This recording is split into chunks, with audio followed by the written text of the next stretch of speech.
Welcome back, Mr. Witness. For continuation of your testimony, may I remind you that you are still under oath before I hand you over to Madam Chair for us to proceed. Thank you. Madam Chair, over to you. Welcome back, Mr. Batchily. Thank you very much, ma'am. Councillor, you may proceed.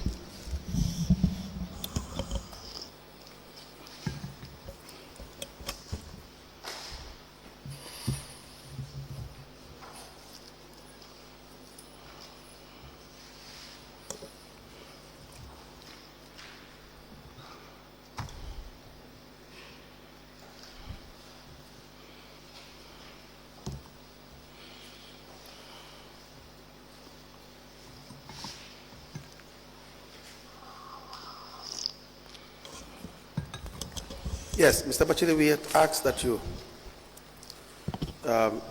we've asked you the issue regarding the Sharps Yes. consultant, correct? Yes. Now, you were explaining the background. Yes. I was explaining previously to you that the ex-director of finance, who was my chief financial advisor, came forward to talk about means and ways of increasing our license revenue. And the whole emphasis was on trying to have a similar footing for the jurisdiction of Banjul, just like the GRA. I'm sure some of the subsequent documents I will submit, you'll see that the emphasis was on matching in terms of GRA, in terms of revenue collection for the city of Banjul. So the whole idea was to bring forward this Sabel investment, because they will be able to meet up with that proposed plan to have as much license revenue generated for the city of Banjul. So subsequently, he explained to me, but I said, okay, now perhaps what you will have to do is to take it to the council and then to have their blessing, so that we can pursue with this plan. Batchily, please proceed. Yeah. So then the deputy mayor was acting at the time, so it was taken to the council, and then the council agreed for us to work with them. That is how it started.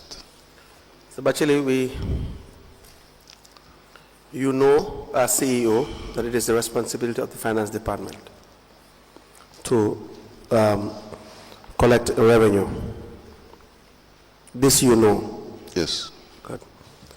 And there are people paid for this, to do this job. Yes.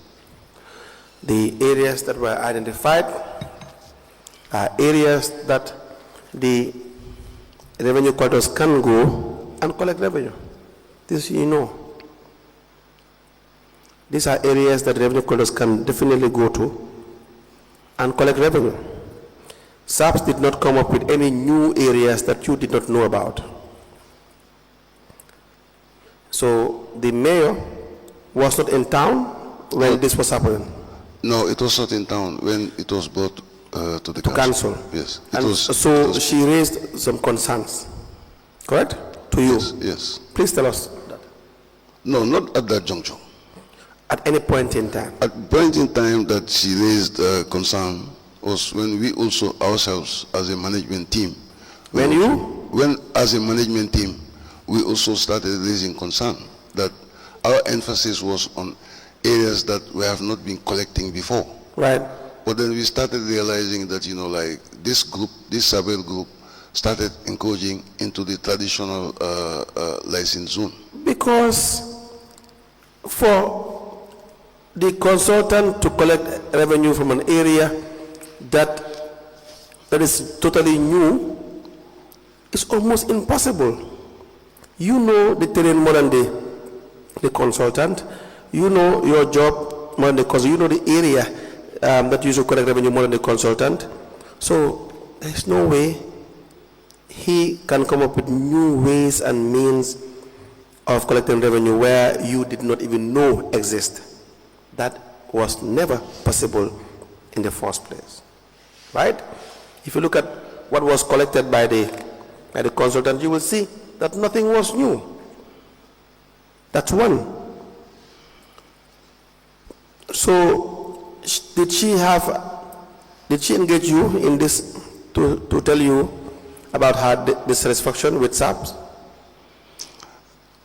I explained that Please. the interventions from her came subsequently, not at the time that the agreement was made, not during the first phase of their operations. So I would think that, I would strongly believe that, it emanated from a meeting we had as a management. Yes. Because we had a meeting, and then I can make those Minutes available. Okay. As a management, we started realizing that this group, they're encroaching into our traditional license zones for the collections. I think that's the time she knew what was happening, but not that it came out of her own will or she had prior information than we do, no.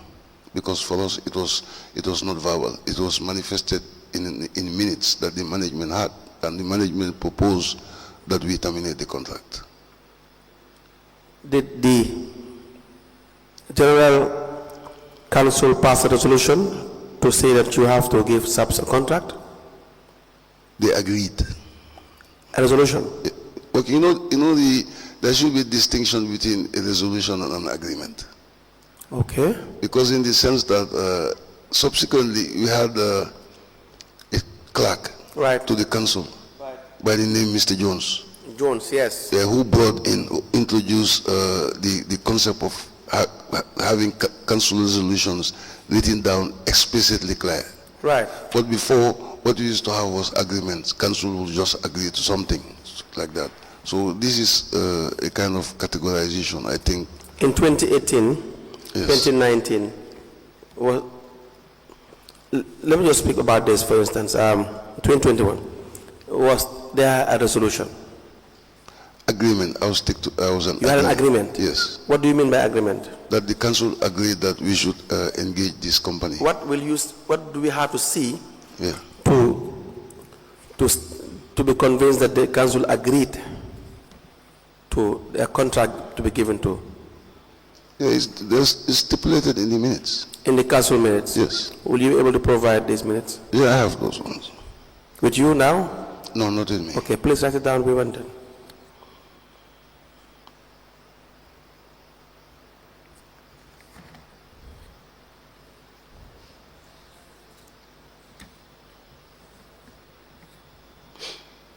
Now, Mr. Batchily, does council have the power to? Yes, yes. Mr. Batchily, can you tell us, since the discussion with SAPS was done when the mayoress was out of town, and I believe there was presentation, and they identified the areas that you were not collecting revenue from. Can you give us some of the examples that they gave you to convince you that they can get new revenue lines other than what you have already had as a council? Okay, the presentation that you're talking about was not formally done. Was not? Was not formally done by the company to the council. But what new areas of the revenue line did he talk about? Did the company talk about for you to be convinced that they could bring in more revenue than the ordinary collectors that you have in the council? Okay, like I was explaining before, I just want specific examples. Because I do believe that I concur with the mayoress when she said that she was not informed, and that Banjul is so small and she couldn't see new revenue areas that could have warranted the finance director and yourself and the council approving to get the company to start collecting revenue. So I want example. So can you give me offhand an example of Areas that you were not dealing with as council? No, there are no areas given as examples. So which means? But then the issue here is, as part of the technical advice I obtained from him, the Director of Finance, was that ever since we have been trying to match up with like the GRA in terms of what they collect as business license fees for the city of Banjul. But Mr. So that's no, let me just, I have to intervene at this point. But you have had your collectors, and you have put in place incentives to even make sure that these collectors would collect the revenue and will collect it in the way and manner in which it will reflect what you have surveyed and the anticipated income at the end of the month. So why do you have to contract a company when he is not bringing anything new on the table? Okay, I understand what you are saying, but I am talking of the mindset we had with regards to the acceptance. But the mindset is not informed with any fact or data that could warrant you to pay that money to that company for a job that you have already had employees doing it. Yeah, you know, you were talking about specific examples that they might have yes, proposed but us. you are not able to give me any examples. But in terms of areas of revenue line, new revenue lines that they would have created or gone into to recover money. I am with you, Ma. I accept what you are saying, that whether there were specific areas that were given to us. I'm with you. But then what I'm also saying here is, even if you look at the minutes that the council came up with regards to this, you can see that the whole emphasis is on trying to match up with GRA in terms of revenue collection in the jurisdiction of Banjul, but not the specific examples you are talking about. There I agree with you. They were not given. Council, you may proceed. Mr. Batchily, we have the statement of the finance director. The statement dated is exhibit number LGCC/BCC/MC bracket 1/001 Mamadou Kamara.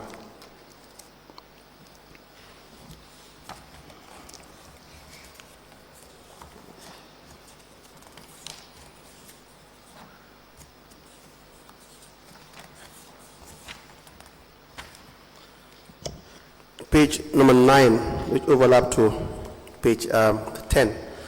That's where you have the issue regarding SAPs. He said, on the issue of SAP, PCC signed 1-year contract with SAP 2020 to 2021 at the sum of $2,250,000 to collect revenue for council. SAP company successfully collected over $1 million for council in 2020 and phased out at the end of the year 2020. Now, the breakdown, he said, with SAPs on board, we increased over our revenue base and brought extra $25 million new money to BCC. However, the following year, being 2022, SAP's contract was not renewed and our revenue nosedived to $7 million. This was the genesis of bringing SAPs, and the rest is history. What do you say to that? I disagree. Why? Yeah, because that's not the reality. So what is the reality? The reality was that they should have brought in something much higher than what we were collecting then on an average basis. Now, he said further, I wish to tabulate some of the new revenue brought by SAP over the 9 months as follows. Sehu Sise, he said evaded BCC for over 10 years, now paid $15,000. There was no new revenue. Kaba Kunda Enterprise, $3,000. Do they not register? If you have a new business, do they not register with BCC? They would have already registered. Some do register on time, but with others, you might have to pursue with them to do the registration with the council. With the council? Yes. So you have Kabakunda Enterprise, Unit Trade Company, Bar Enterprise, Kumafrik, TA Express, Royal Drugstore. Everyone knows Royal Drugstore. Correct? Yeah. Mamru Dukure, Express Forwarding and Clearing Agency. They're not difficult to find, are they? The clearing agents. Some of them are mobile though. They are what? They are mobile. They don't have fixed premises. So how did SAPS, it's an agency, it's different, but how would the SAPS discover this? Were you told? Some people are able to, maybe through personal connections or personal... Were you informed by SAPS how 1 or 2 or 3 of the businesses were discovered? No. That is the essence of consultancy, is it not? No. Is that not the case? Yeah. It goes on. Express Forwarding Clearing and Agency, Jiffing Forwarding and Clearing Agency, A&Y Forwarding and Clearing Agency, Cahen Forwarding and Clearing Agency, AJ and Daughters Forwarding and Clearing Agency, Flash Forwarding and Clearing Agency. You have Balore Transport and Logistics, AB Forwarding and Clearing Agency, and the list goes on. None of this appears to be new revenue lines or new discoveries, correct? Yes. And you have Guy Enterprise. Guy Enterprise. You don't know Guy Enterprise before? Oh yeah, I know Guy Enterprise. He collected a lot of money from Guy. 500,000, 400,000, 27,433 dollars, 620 brutes, 21,260 dollars goes on as well. Petrogas. Is Petrogas new? No. Is it unknown to you people? We're along the same avenue. Exactly. Petrogas, 200,000, Petrogas 100,000, Petrogas 265,000. You know what the remarks were? There was a standoff over the years due to outstanding BCC debts. No, SAPS was not contracted for outstanding debts. Intensive follow-up and subsequent payment. That was not what they were contracted for. Evaded BCC for over the years. That's Petrogas, Carlton Hotel. Intensive follow-up and subsequent payment. That's DHL International. Really? They paid $102,400. And you guys gave this man, I will call him, over $3 million for doing nothing.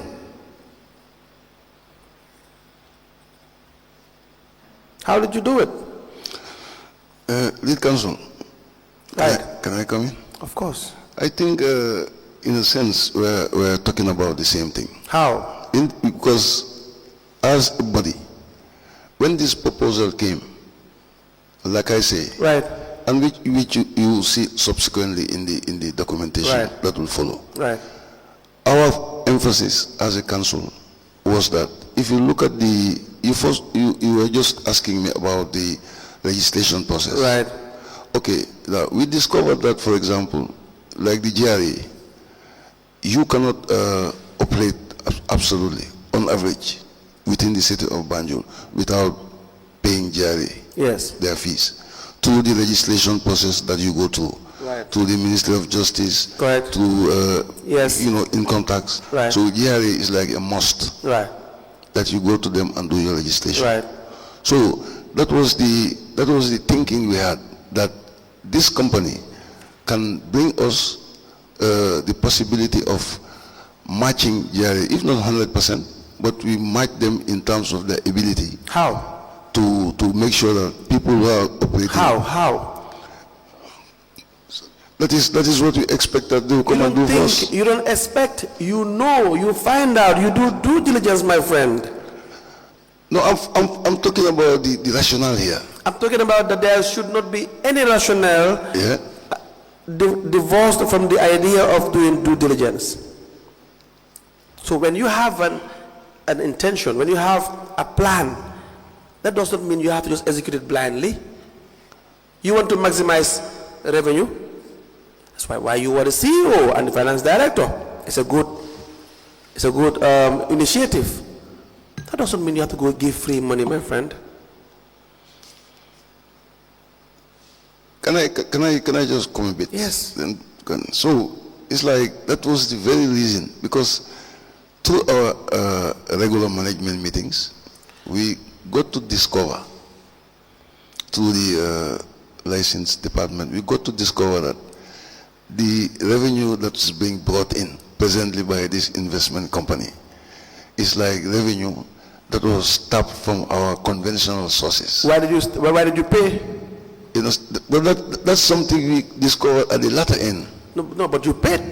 When you were paying $3,664,960 is two buttons, you paid this based on evidence that revenue was generated. Correct? Yes. And so if you examine the revenue that was generated, you will see it was based on the existing revenue lines. Exactly. Which would have violated the terms of the agreement. Exactly. Then you should not pay. We did that at the latter part. No, don't dodge. No, I'm not dodging. The line. I'm not dodging You what you're should saying. not have paid. There, at that point, yes. Why did you pay? Yeah, because we did not see that. No, then That if this you is don't coming. This is coming from our traditional sources. No. That cannot be correct, Mr. Batchily. No, but SAPS will come and tell you, we brought in $6 million for you guys. yes. And you will see it reflect in your system. And you will see it itemized. The amounts that will make up the 6 million will be clear. That they received Petrogas, Carlton Hotel, you will see it. Will you not? Yeah, but okay, I should see it. But then at that juncture, I left it with the director of finance to deal with that. Why? To make use of the collections that were coming in. That is a responsibility I delegated. Director of finance is a friend of the contractor. Which I got to know to you. No, you knew. No, I did not know that. Mr. Batchily, what were you doing then? I did not know that they were friends. Why would you not know? Like he elaborated here. He introduced you to SAPS. Yes. Ask the necessary questions. He introduced me to him here. I would not deny that. Mr. Batchily, if anyone introduces someone to you, it is clear that they know each other. That is just clear, 101, that you know this man. That is why you are introducing him to me. But not to the extent that he explained to me. Find out the extent. He's a former classmate. It is through you and him, your interaction. Mr. Batchily, whether they were classmates, whether they were university mates, whether they were from the same street, is not necessary. The conflict of laws regulation states clearly that you cannot be associated with the individual you are giving business to. It didn't say that you don't have to be in the same class. So the part that they were in the same class is not relevant to it makes matters worse, of course, but it's not just the relevant thing. I'm saying as a CEO, you knew that they knew each other before because you were introduced. Yeah, I was introduced to him. So they know each other. Okay, we assume that they know each other. You don't assume. Because no one can introduce anyone to you if they don't know each other. That's just common sense, Mr. Batchily. Yeah, but for me, it's like being introduced to somebody alone cannot make me to assume that you are friends. No, I did not say they are friends. I was introduced. I didn't say they are friends. Knowing someone and being friends with someone is different. Yeah. They know each other substantially well for the finance director to introduce the person to the CEO for a contract that will worth more than $3 million. That's all that matters. And the CEO did not bother to find out, to ask, to make sure that the conflict of interest box is ticked. Not interested, for whatever reason. What did counsel? If I knew very well that they are very good friends, I might not maybe have had that same. Do you know what you did not do? Yes. You were supposed to reject that from the onset. From the word go, you were supposed to tell the finance director that if we are to have a contractor or consultant to collect revenue, we discuss it at the senior management meeting, take it to general council. If it is approved, you roll out the bidding processes, follow procurement process, invite bidders, let them compete and get the best. That is the process. Yes. You knew that that is the process. That's the way it should have been, yes. And you did not do it that way. Yes. Why? Well, because that is how we did it. We did not do it the proposed way that we are saying, Why? which I accept. You said what? Which I accept. But why? What must have been the reason? You know, first of all, the error that we did was when you are supposed to normally take it to council. Right. You should not by right tell council that it is XY that we are trying to bring on board. That's what I'm saying. It should have been the concept first, that we want to enhance our revenue. Exactly. Through collaboration with some private operators. Yes. Who have access, yes, or potentially could have access to the GRA database. Right. For the jurisdiction of Banjul. Correct. And then if the council approves, gives the go-ahead, then the procurement process. Thank you very much. Good. But now, in this case, if a company X, Y, and Z is taken to council, for example, and by the CEO. Well, that's the reason why I'm taking it there. By the CEO? Yes. Is the CEO who flouted the rules? Is yes. That way, Mr. Kamara, all I will say is just I had to talk to my boss. My boss took it to council. Yes, but then something happened. What? When it went to the council, when it went to the general council, he himself introduced it to them. Of course, he's your 2IC, yeah, your number 2. Yeah, but that was wrong. He has no obligation. Yeah, that was wrong. Mr. Kamara has no obligation whatsoever to say, to not take this to council. He has no authority to take this to council. He didn't take it to council, and therefore, if the boss takes it to council, the number 2, if asked questions, can answer questions. No, I don't think you understood what I'm saying. Come again. What I'm saying is, after he came to my office, right, to give me these proposals, right, you understand, I had my own opinions, right, but I told him that, I cannot just at this juncture just give you the go-ahead. Right. We have the council meeting. Right. I think if I'm not mistaken, it was the following day. Right. So when we went to the council, like I say, I, as the CEO, should have introduced it, right, the topic, right, to the general council. Right. And if I have some advices, right, then he could come in, right, and give advices, so that it will help them in terms of their decision making. Right. Yeah, but when we went to the council, he himself introduced it to the council, which was a breach of protocol. Where were you? I was there. I'm not interested in the breach of protocol. I don't think the commissioner should be interested in the breach of protocol. You were present when your junior was speaking. Yes, I was present. Stop it. If the protocol is been breached, you stop it. If the person has no authority to speak, you tell the person to keep quiet. He breached your protocol. That's your problem, Mr. Batchily. That's your problem. I wouldn't allow that if I don't want to. That's your problem. And when he spoke on behalf of you, because you were there and you were keeping quiet. And so whatever your junior says has been ratified by you, Mr. Batchily. Don't look for excuses. You were not supposed to take this to council in the first place in that manner. Whatever I say here, it's not like an excuse I'm giving. No, Mr. Batchily, I am trying to tell you. I am telling you, as at that time, what transpired. I know, and we appreciate. But now that you are trying to show me the, like I can say, the way forward, or what should have been done at that juncture, I'll accept it in good faith. Mr. Batchily, it's just simple logic.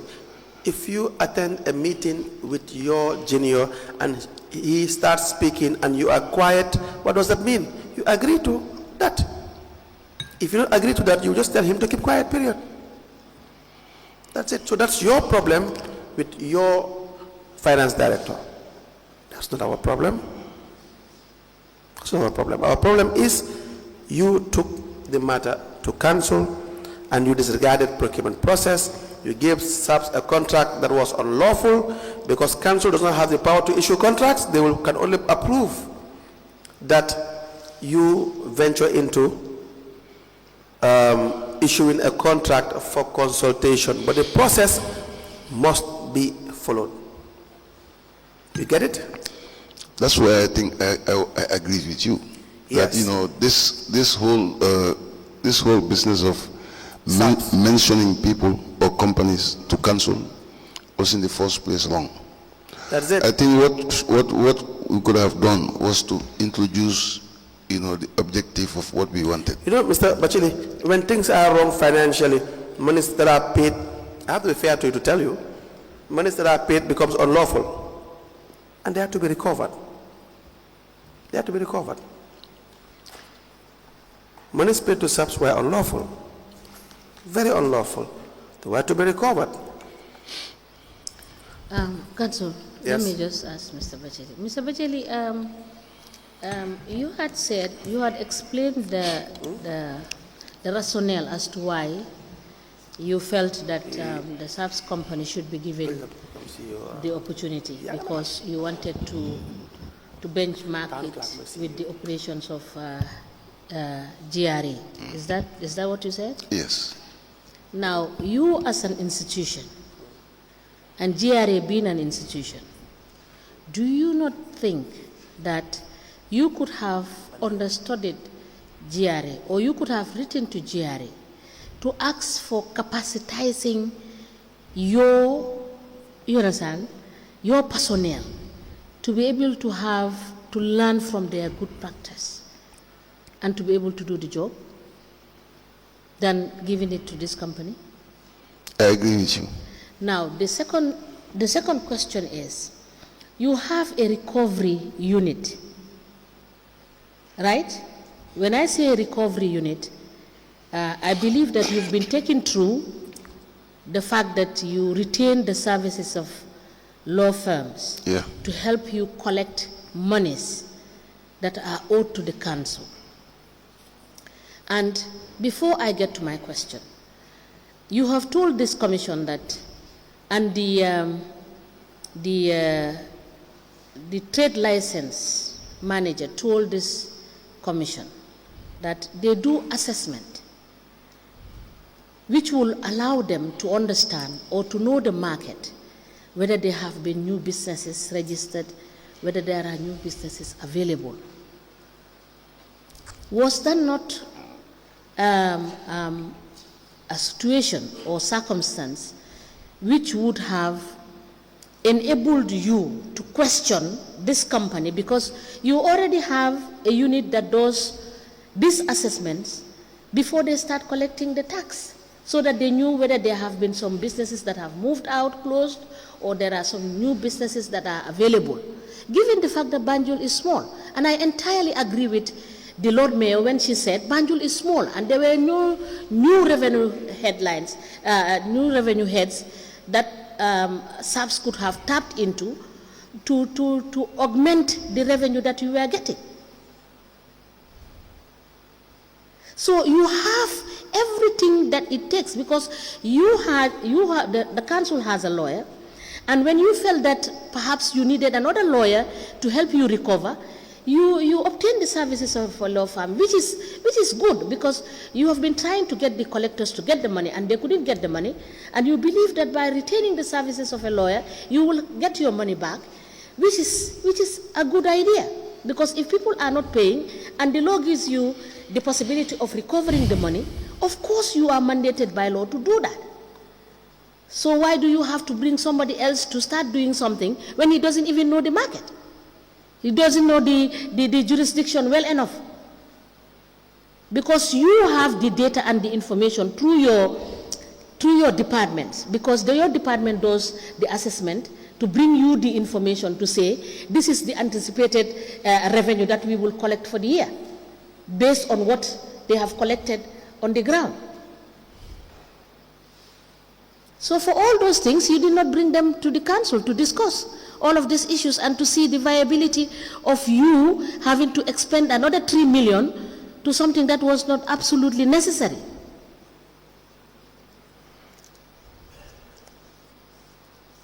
Because for me, my understanding is that SAPS did exactly what the law firm you retain was doing,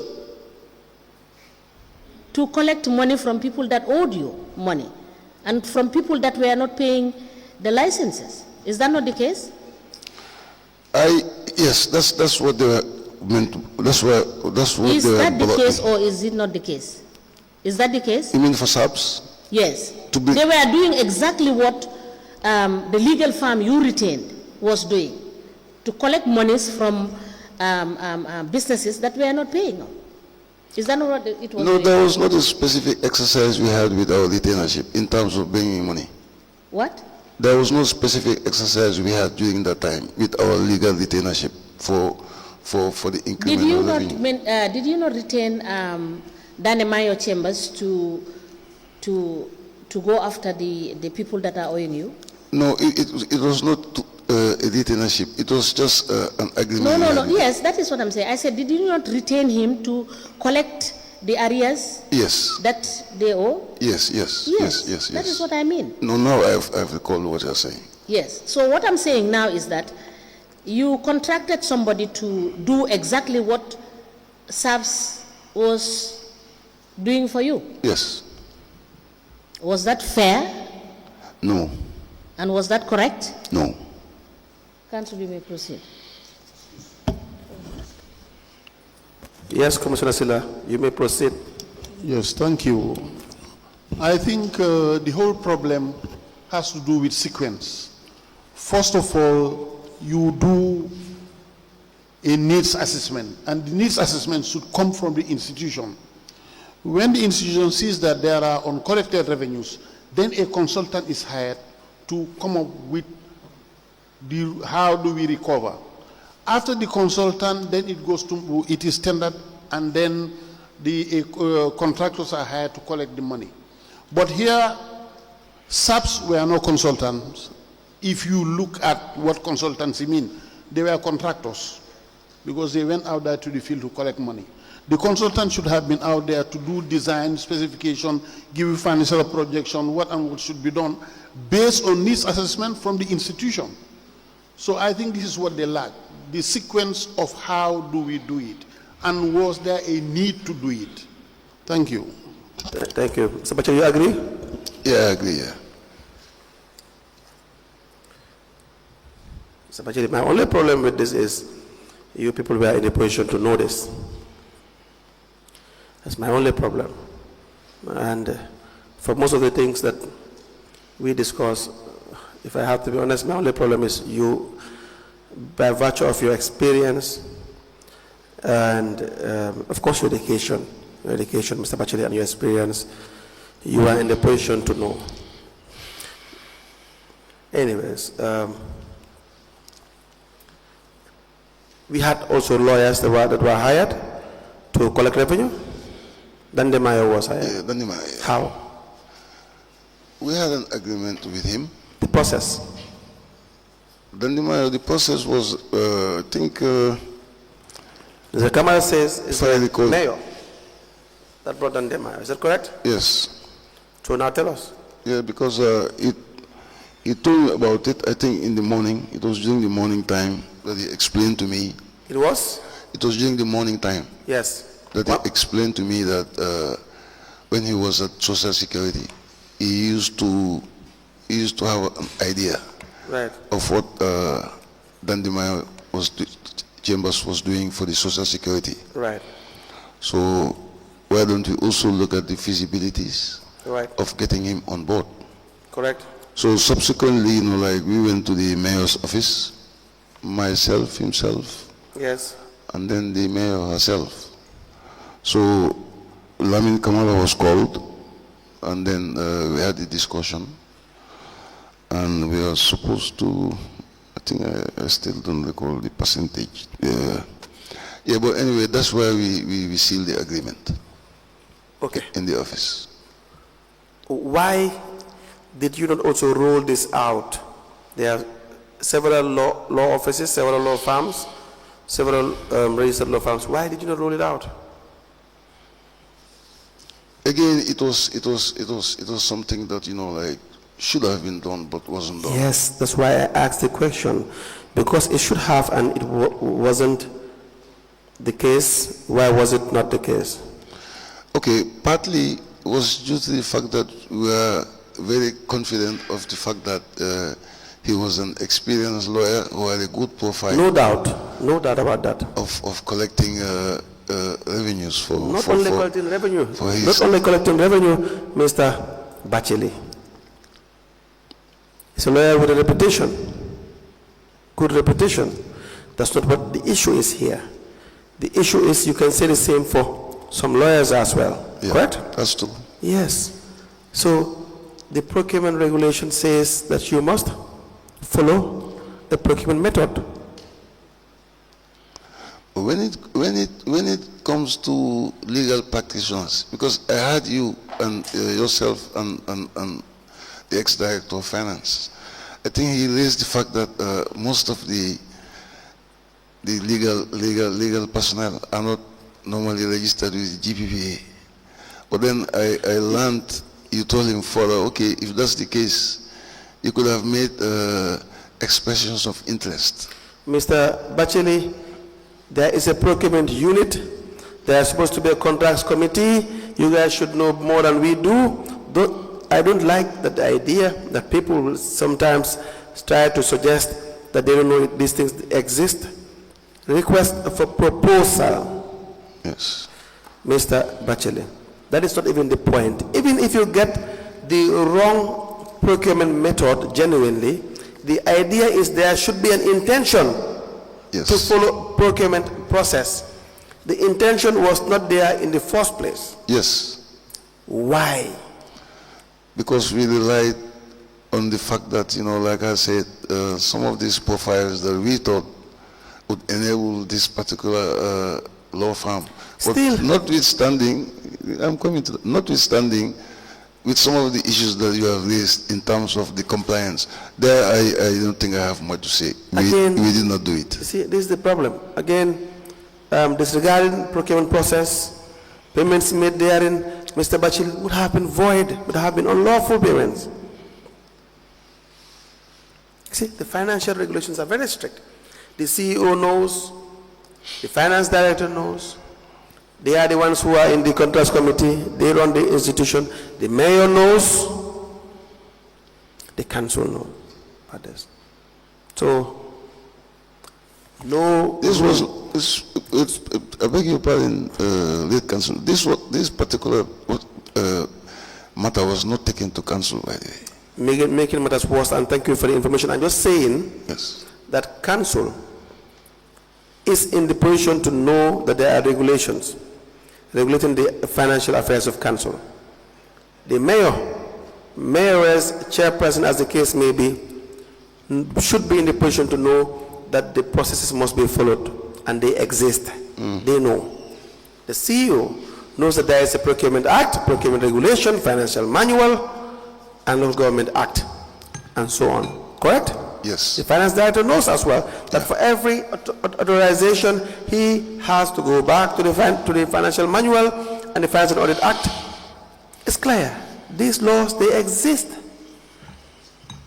within the knowledge of these classes of people I have mentioned. So there is no room for excuse. You will agree. No, but I never gave an excuse. No, not from you alone. I'm with you throughout. Not from you alone. I'm just saying you or the mayor or the council is just a flagrant violation, total departure from what the law says, and no reason for that. SAPs were given 31%. How did you arrive at that? Who negotiated 31%? The companies, the representative of the company itself. The companies? Mr. Salah, he was representing SAPS. Yes. How did you agree to the 31%? And ourselves. Come again? Mr. Sala and ourselves, myself and the How did you agree? It's just the two of you? 3 of us. Yourself?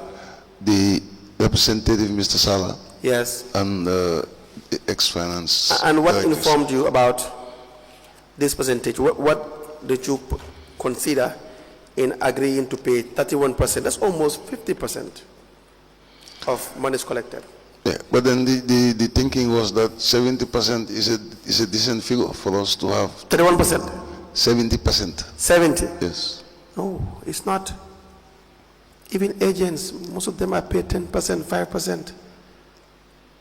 That doesn't make sense, my friend. You are giving the entire money it's supposed to be given to the community, my friend, to one individual who did nothing, huh? So we move. With Mr. Kamara as well, it's 19%. Who agreed to 19%? 19% for? The fee, the solicitor's fee. You mean for Dandimayo? Yes. Yes, it was also agreed by all of us. Who is all of us? Himself, myself, and the man himself, and the mayor. And you know, of course, there will be a chance that someone else will give 5%, 3%, Yes, 10%. you're very right. So what is the point? Why 19? Why did you agree to 19? Well, it was all expectations that, you know, that he will do us the job that we were anticipating him to do. Mr. Batchily, you see, nobody is talking about the efficiency of Dandemar. We're just saying that you guys intentionally disregarded the procurement process. Intentionally. It was very deliberate. Council, is a convenient point to stop. Yes. It's 1 o'clock. We may rise.